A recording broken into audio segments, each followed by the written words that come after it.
मैं doctor R के पुरोहित, आपका स्वागत है। आज हम चलते हैं सोवियत संघ और रूस की ओर।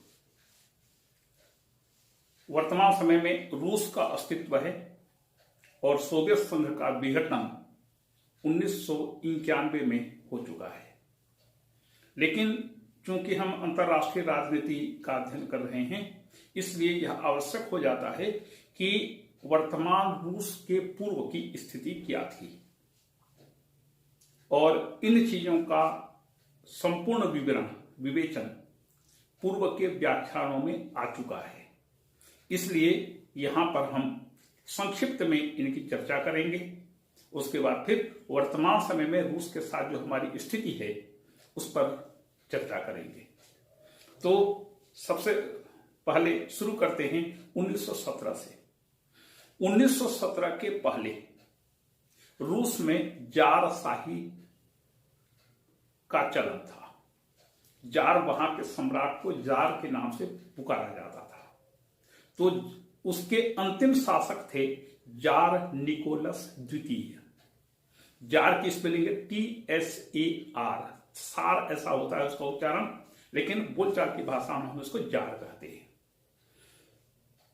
जार वंश में जितने भी शासक हुए सब के सब निरंकुश थे, तानाशाह थे, अपनी मनमानी करते थे, अपने भोग विलास में मस्त रहते थे। उन्हें देश के विकास की, जनता के कल्याण की कोई चिंता नहीं थी। स्पष्ट बात है कि दुनिया के विभिन्न देशों में जहां कहीं भी राजतंत्रीय व्यवस्था रही, वहां पर हम देखते हैं कि इन वंशानुगत शासकों ने अन्याय और अत्याचार के अलावा कोई दूसरा काम नहीं किया। हम इंग्लैंड को देखते हैं, फ्रांस को देखते हैं, ऑस्ट्रिया को देखते हैं, जर्मनी को देखते हैं। विभिन्न शासकों ने तानाशाहीपूर्ण शासन किया। इसका परिणाम यह निकला कि रूस उस जमाने में दुनिया का सबसे पिछड़ा हुआ राष्ट्र माना जाता था। यद्यपि सम्राट को पूरा सम्मान मिलता था, अंतर्राष्ट्रीय सम्मेलन में उसको बुलाया भी जाता था, लेकिन रूस उस जमाने का सबसे पिछड़ा हुआ राष्ट्र माना जाता था। रूस का क्षेत्रफल उस जमाने में भी दुनिया में सबसे अधिक था और क्षेत्रफल की दृष्टि से रूस एक नंबर था। यही कारण है कि पिछड़े हुए राष्ट्र होने के कारण 1905 में जापान ने रूस को हरा दिया था, जबकि रूस जापान से क्षेत्रफल की दृष्टि से 60 गुना बड़ा है, 60 टाइम्स, और वो जापान रूस को हरा दिया था। तो आगे बढ़ें तो 1890 में रूस में साम्यवादी दल की स्थापना हुई। इसके नेता थे लेनिन, व्लादिमीर लेनिन। उनके नेतृत्व में साम्यवादी शासन की स्थापना हुई और साम्यवादी दल की स्थापना हुई, और इसका लक्ष्य था जारशाही को उखाड़ करके साम्यवादी व्यवस्था की स्थापना करना। लेनिन मार्क्स के सिद्धांतों से पूरी तरह से प्रभावित था। आगे गाड़ी चली। 1914 से 18 के बीच युद्ध शुरू हुआ, प्रथम विश्व युद्ध। इस युद्ध में रूस ने अपने जो सैनिक भेजे, उनके पास आवश्यक अस्त्र शस्त्र, रसद, विभिन्न प्रकार की युद्धक सामग्री का सर्वथा अभाव था और उन सैनिकों को युद्ध में झोंक दिया गया। सैनिकों के मन में एक असंतोष उत्पन्न हुआ। इसी बीच लेनिन, जिसे कि देश निकाला दिया गया था, वह वापस रूस पहुंचा। उसके नेतृत्व में यहां पर साम्यवादी क्रांति हुई। साम्यवादी क्रांति के बाद साम्यवादी व्यवस्था की स्थापना लेनिन के नेतृत्व में हो गई। शासन के जितने भी जारशाही के जितने भी शासक वर्ग के लोग थे, इन सबको जेल में डाल दिया गया। इसके 2 दिन के बाद साम्यवादी दल का अधिवेशन हुआ। उस अधिवेशन में लेनिन ने बड़े गर्व से कहा कि हमने पूरी दुनिया में एक ऐसी क्रांति की है जिस क्रांति में एक भी व्यक्ति का खून नहीं बहा। यह हमारे लिए गर्व की बात है। और इसके 2 दिन के बाद लेनिन को यह सूचना मिली कि जितने भी पूंजीवादी राष्ट्र हैं, ये पूंजीवादी राष्ट्र रूस पर आक्रमण करना चाह रहे हैं और वे जारशाही की स्थापना के लिए फिर से प्रयास करेंगे। और उसके बाद जो खून खराबा हुआ, लाखों लोगों की हत्याएं की गई, मारा गया, जो भी व्यक्ति जारशाही का समर्थन करता था उन सबका कत्लेआम किया गया और इस प्रकार से एक रक्तहीन क्रांति में परिवर्तित हो गई। लेनिन के नेतृत्व में साम्यवादी व्यवस्था की स्थापना हुई और रूस का नया नामकरण किया गया, जिसे बोलचाल की भाषा में सोवियत संघ कहा गया, सोवियत यूनियन। सोवियत का मतलब होता है श्रमिकों की संस्था। आप मोटे तौर पर कह सकते हैं मजदूर संगठन, उसको रूसी भाषा में सोवियत कहते हैं। और इसका फुल फॉर्म था USSR, union of Soviet socialist republics, Soviet समाजवादी गणराज्यों का संघ। संघात्मक शासन की स्थापना की गई, लेकिन संघात्मक शासन यहां पर जो स्थापित हुआ था, चूंकि रूस में बहुत ज्यादा विचित्रताएं थी, विभिन्नताएं थी, इसलिए, और रूस बहुत बड़ा क्षेत्र था, इसलिए एक स्थान पर शासन का संचालन नहीं हो सकता था और इसलिए लेनिन ने मजबूर होकर के संघ शासन की स्थापना की। लेनिन प्रारंभिक दौर में उन्होंने जितना काम किया बहुत प्रशंसनीय रहा। 1924 में उनकी मृत्यु हो गई। 1924 में मृत्यु होने के बाद इस पद के दावेदार दो व्यक्ति आए, एक था स्टालिन, दूसरा था ट्राटस्की। मतदान हुआ दल के अंदर, स्टालिन विजयी हुआ, स्टालिन को साम्यवादी दल का महासचिव बना दिया गया। एक बात ध्यान रखेंगे कि साम्यवादी दल में अध्यक्ष का पद नहीं होता, उसका सर्वे सर्वा दल का महासचिव होता है। अब आप कहेंगे अध्यक्ष क्यों नहीं होता? क्योंकि साम्यवादी ये सोचते हैं कि अध्यक्ष का पद तानाशाही और निरंकुशता का प्रतीक है, इसलिए हम अपने दल में अध्यक्ष का पद नहीं रखेंगे। इसलिए दुनिया में जहां कहीं भी साम्यवादी दल हैं, इन साम्यवादी दलों का कोई अध्यक्ष नहीं होता, अपितु यहां का सर्वे सर्वा महासचिव होता है। तो चाहे भारत हो, चाहे चीन हो, चाहे दुनिया के अन्य कोई भी साम्यवादी देश हो, तो साम्यवादी दल में अध्यक्ष का पद नहीं होता। तो स्टालिन दल का महासचिव बना और उधर प्रधानमंत्री भी बना, क्योंकि साम्यवादी व्यवस्था में दल और शासन में कोई अंतर नहीं होता। अब स्टालिन ने पूरी शक्तियों को अपने हाथ में केंद्रित करके निरंकुशतापूर्वक शासन करना शुरू किया। वह 1953 तक सोवियत संघ का भाग्य विधाता बना रहा। द्वितीय विश्व युद्ध हुआ। द्वितीय विश्व युद्ध के एक सप्ताह पहले उसने जर्मनी से संधि किया, लेकिन जर्मनी ने 1941 में, मतलब 2 साल की अवधि के अंदर, उस अनाक्रमण समझौते का उल्लंघन करते हुए, उसको निरस्त करते हुए सोवियत संघ पर आक्रमण किया। तो स्टालिन ने फिर मित्र राष्ट्रों के साथ संधि की और इंग्लैंड, फ्रांस, अमेरिका के साथ सोवियत संघ में मिला और उसके बाद उन्होंने जर्मनी, जापान, टोक्यो, ये धूरी राष्ट्रों को परास्त किया। इसके बाद की घटना यह हुई कि सोवियत संघ यह समझ गया कि यदि हमें दुनिया के पूंजीवादी देशों से बचना है, अपनी रक्षा करनी है, तो एक लोहे की दीवार बनानी पड़ेगी।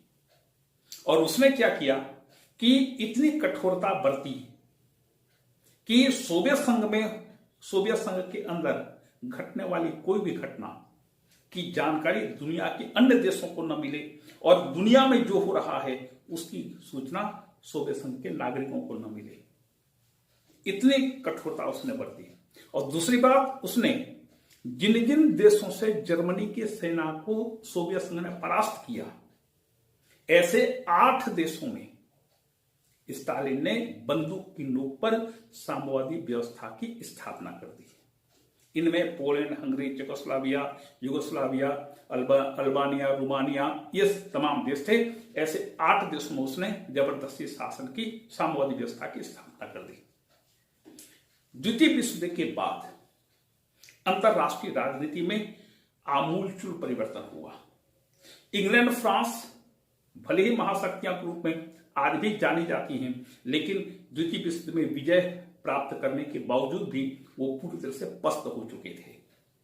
इंग्लैंड और फ्रांस ने अमेरिका का आह्वान किया कि अंतर्राष्ट्रीय राजनीति में नेता का पद खाली है, आ जाओ। अमेरिका ने भी अपनी 150 साल पुरानी पृथकतावादी नीति का परित्याग करते हुए अंतर्राष्ट्रीय राजनीति में कूद गया। उसका उद्देश्य था सोवियत साम्यवाद के प्रसार को बलपूर्वक रोकना।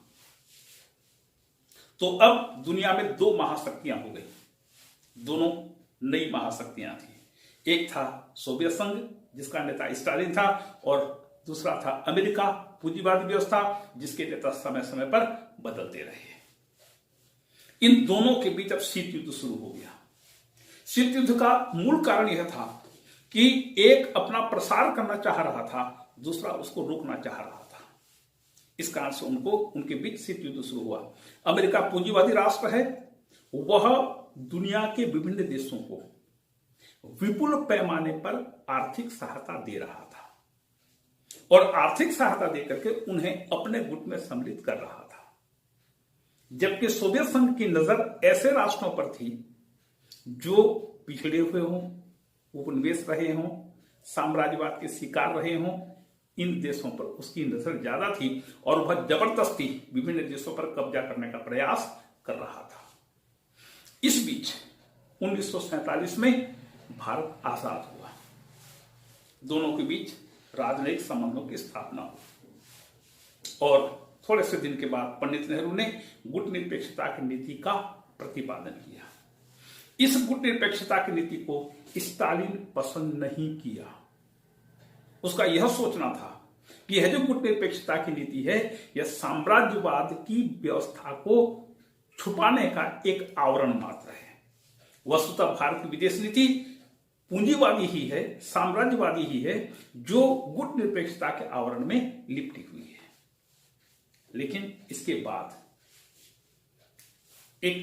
इसके पहले एक छोटी सी घटना, लेकिन महत्वपूर्ण घटना यह घटी कि डॉक्टर राधाकृष्णन को 1949 में भारत ने अपना राष्ट्रदूत नियुक्त किया और डॉक्टर राधाकृष्णन के जाने के बाद भारत सोवियत संघ एक दूसरे के करीब आने लगे। इसमें डॉक्टर राधाकृष्णन की भूमिका बहुत ही महत्वपूर्ण थी, क्योंकि अपने 29 वर्ष के शासन काल में स्टालिन केवल एक राजदूत से मिला था, वह थे डॉक्टर राधाकृष्णन। इसके बारे में पिछले व्याख्यानों में विस्तार से चर्चा हो चुकी है। इसके बाद आता है तो स्टालिन ने शुरुआती दौर में असंलग्नता की आलोचना की और कहा कि यह साम्राज्यवाद को छिपाने का आवरण मात्र है। जहां तक कोरिया का प्रश्न था, इस बीच 1950 में उत्तर कोरिया ने दक्षिण कोरिया पर आक्रमण कर दिया। इस कोरिया के संकट ने सोवियत संघ के सामने यह स्पष्ट कर दिया कि भारत की कूटनीतिकता की नीति क्या है, क्योंकि शुरुआती दौर में भारत ने सोवियत संघ की आलोचना की और उसके बाद के समय में भारत ने अमेरिका की भी आलोचना की। तो एक देश अलग अलग परिस्थितियों में दोनों महाशक्तियों की आलोचना कर रहा है। इतनी हिम्मत होनी चाहिए जब आपके पास नैतिकता का बल हो, आप बिना किसी संकोच के, बिना किसी डर के महाशक्तियों का भी विरोध कर सकते हैं, आलोचना कर सकते हैं। कोरिया के इस संकट ने न केवल अमेरिका को अपितु सोवियत संघ को भी बता दिया कि भारत की विदेश नीति कूटनीतिकता का अर्थ क्या है। जहां तक कश्मीर का प्रश्न है, कश्मीर के बारे में सोवियत संघ की नीति उस जमाने में रही कि ये कश्मीर की समस्या दो राष्ट्रों के बीच की समस्या है और दोनों राष्ट्रों को मिलकर के इस समस्या का समाधान ढूंढना चाहिए। और इसके बाद 1 अक्टूबर 1949 को चीन में साम्यवादी क्रांति हो गई। माओ त्से-तुंग और चाउ एन-लाई दोनों आ गए। भारत ने लाल चीन को मान्यता प्रदान की और भारत ने लाल चीन को, साम्यवादी चीन को यूनाइटेड नेशंस का सदस्य बनाने की वकालत बहुत जोरदार तरीके से की, यद्यपि भारत को सफलता नहीं मिली। तो लाल चीन को यूनाइटेड नेशंस का सदस्य बनाने के लिए जो भारत ने प्रयास किया, उसको लेकर के भी स्टालिन जरा खुश होगा। 1953 में स्टालिन की मृत्यु हो गई। एक बात ध्यान रखें, स्टालिन में लाख बुराइयां हों, वह क्रूर था, नृशंस था, निर्दयी था। वह बहुत कम लोगों से मिलता जुलता था।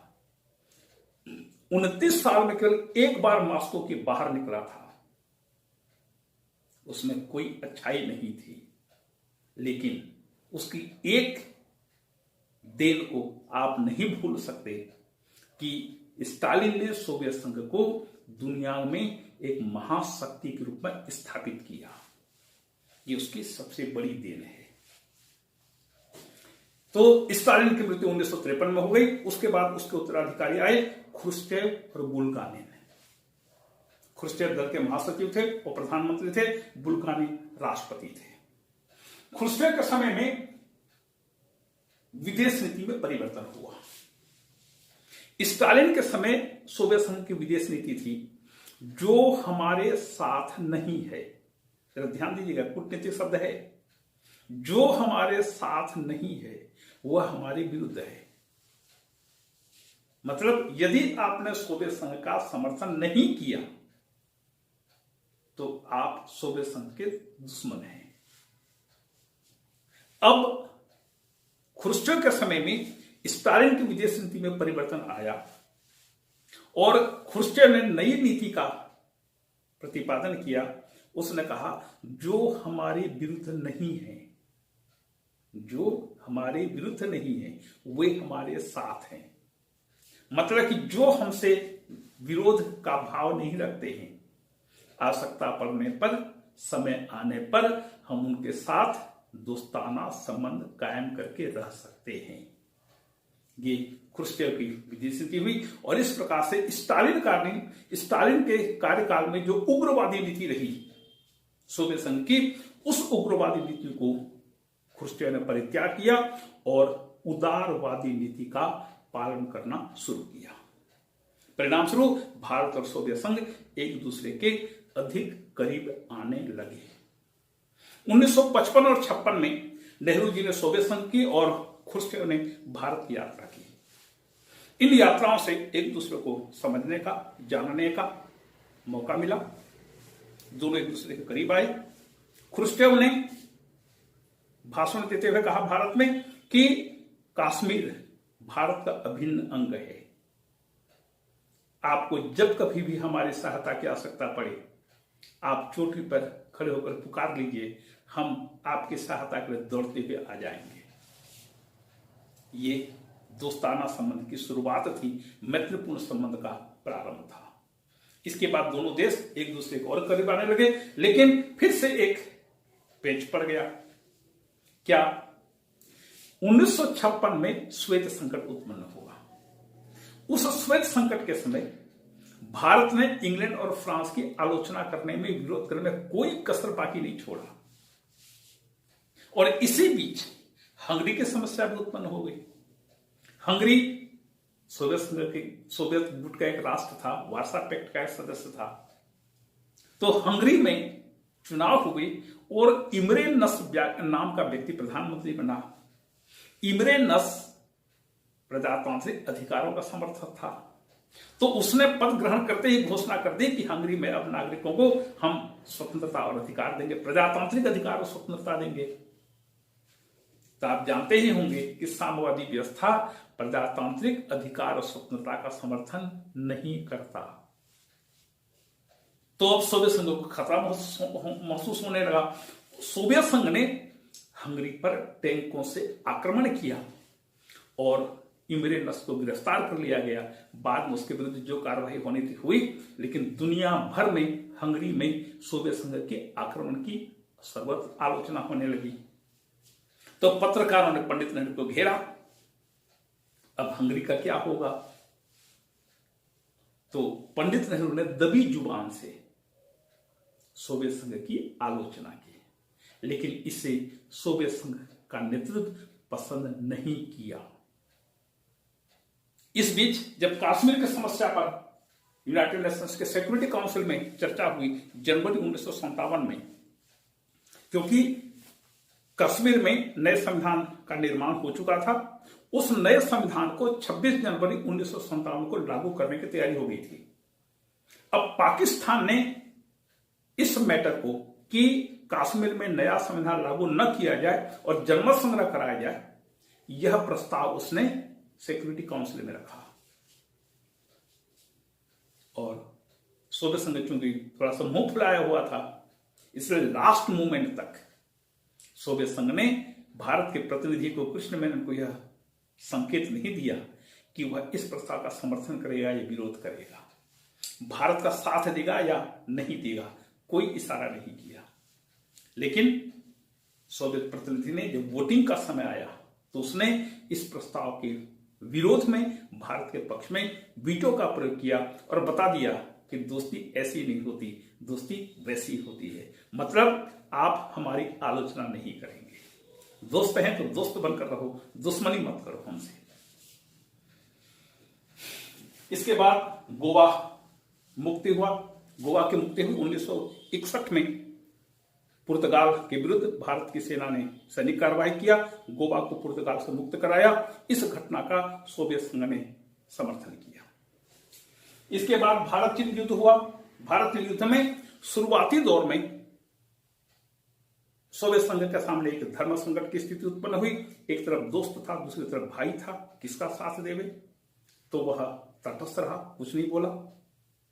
लेकिन जब क्यूबा का संकट टल गया और चीन ने सोवियत संघ की कायर कह करके निंदा की, डरपोक कह दिया, भीरू बोल दिया, तब सोवियत संघ इससे बहुत ज्यादा नाराज हुआ और उसने चीन की आलोचना करते हुए कहा, खबरदार आइंदा एक शब्द भी नहीं बोलना। और तब उसने, सोवियत संघ के नेतृत्व ने भारत का समर्थन करना शुरू किया और भारत को अस्त्र शस्त्र देने की घोषणा की। 1964 में पंडित नेहरू की मृत्यु हुई। इधर खुर्शीचोव को भी पद से हटा दिया गया। एक बात ध्यान रखें, जब तक साम्यवादी व्यवस्था में कोई व्यक्ति पद पर है तब तक उसकी पहचान है, पद से हटने के बाद उसका पता नहीं चलता। तो खुर्शीचोव को निष्कासित किया गया, तो खुर्शीचोव गए और दो नए नेता आ गए, ब्रेजनेव, कोसिगिन। कोसिगिन भी कह सकते हैं, ब्रेजनेव, कोसिगिन। ये ब्रेजनेव कोसिगिन 1964 से 1982 तक रहे। ब्रेजनेव राष्ट्रपति, साम्यवादी दल के महासचिव और कोसिगिन प्रधानमंत्री। और इस अवधि में भारत सोवियत संघ के बीच घनिष्ठ मैत्रीपूर्ण संबंधों की स्थापना हुई। देखें, 1965 में भारत पाकिस्तान युद्ध हुआ। इस युद्ध में सोवियत संघ ने दोनों देशों को, आक्रमणकारी और आक्रामक दोनों को समान स्तर पर रखा। यह भारत को पसंद नहीं आया।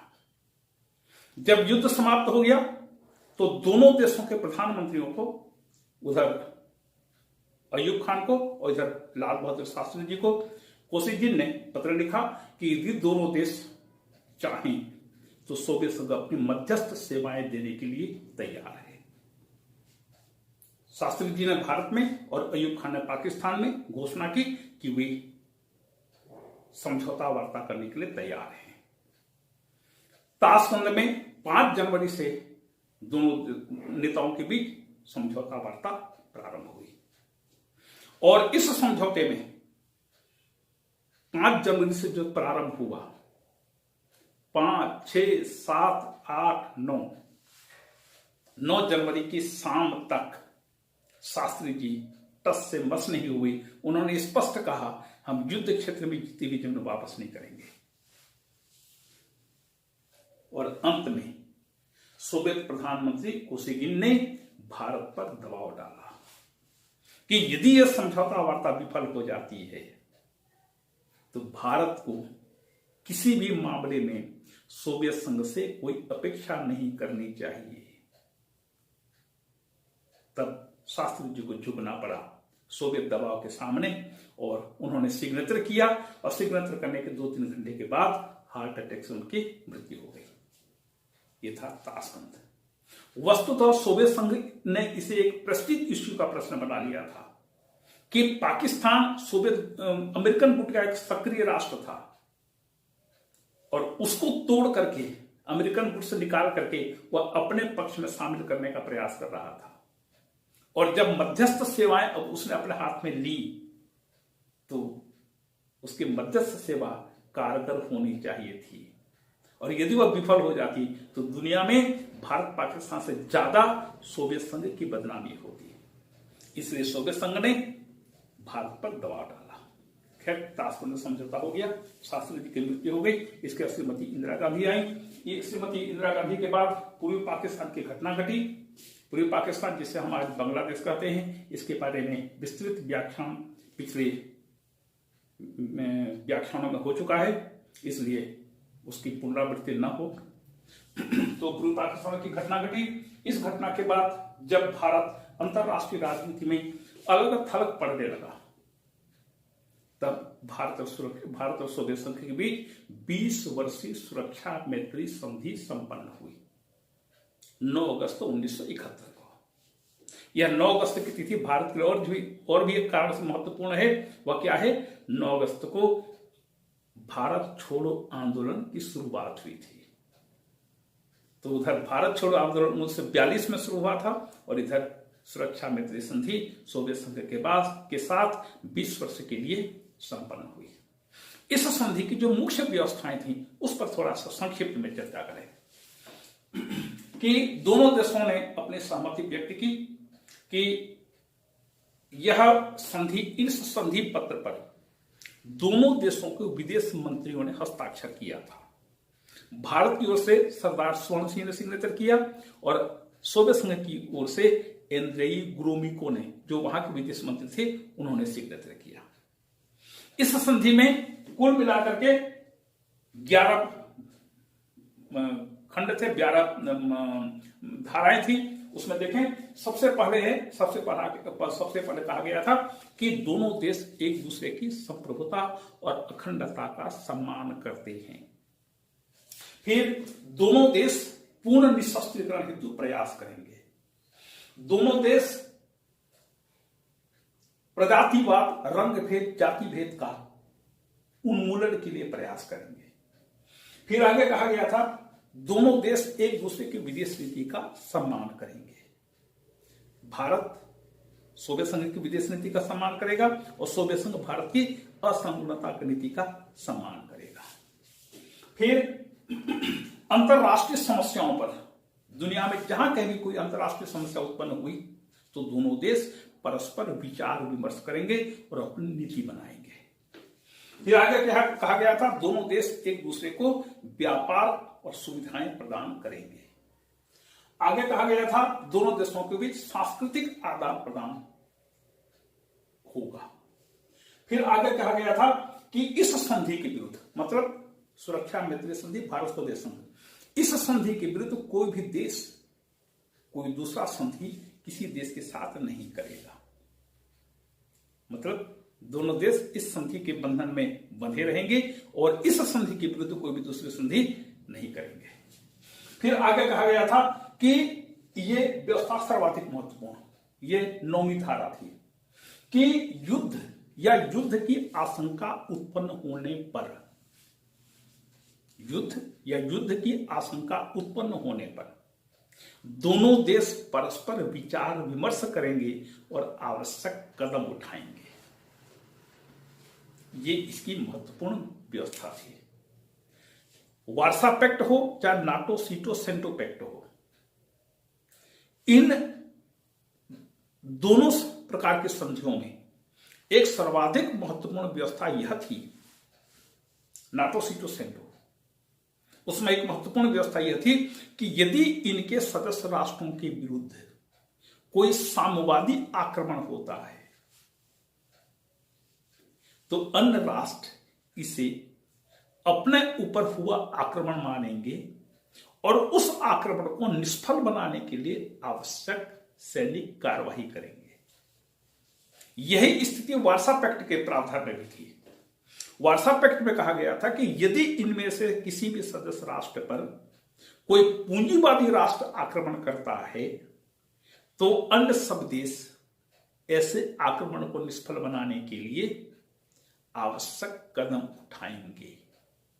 लेकिन भारत सोवियत संघ के बीच जो सुरक्षा मैत्री संधि संपन्न हुई थी, इसमें यह था कि यदि युद्ध की आशंका उत्पन्न होती है या युद्ध होता है तो दोनों देश परस्पर बैठ करके विचार विमर्श करेंगे और आवश्यक कदम उठाएंगे। एकदम से सोवियत संघ भारत को सैनिक सहायता दे देगा, ऐसा नहीं था। आवश्यक विचार विमर्श, ये इस संधि की जान है, ये इस संधि की जान है। और उसके बाद आगे कहा गया था कि दोनों देश इस संधि के विरुद्ध कोई दूसरी संधि दुनिया के किसी भी देश के साथ नहीं करेंगे। इस संधि का मतलब सम्मान करेंगे। आगे इसकी अवधि निर्धारित की गई थी। इसकी अवधि के बारे में कहा गया था यह 20 वर्ष के लिए यह संधि है। इसकी अवधि 20 वर्ष की होगी, लेकिन उसके बाद भी 5-5 साल के लिए इसको बढ़ाया जा सकता है। ये व्यवस्था की गई। और अंतिम इसका प्रावधान था कि इस संधि की व्यवस्थाओं के बारे में, इस संधि की धाराओं के बारे में यदि दोनों देशों के बीच कोई मतभेद होता है तो दोनों देश मिल बैठ करके अपने मतभेदों को सुलझाएंगे और पुनः एक अच्छे संबंधों की स्थापना करेंगे। इसके बारे में कमेंट्स अगले व्याख्यान में होगी। आपको धन्यवाद।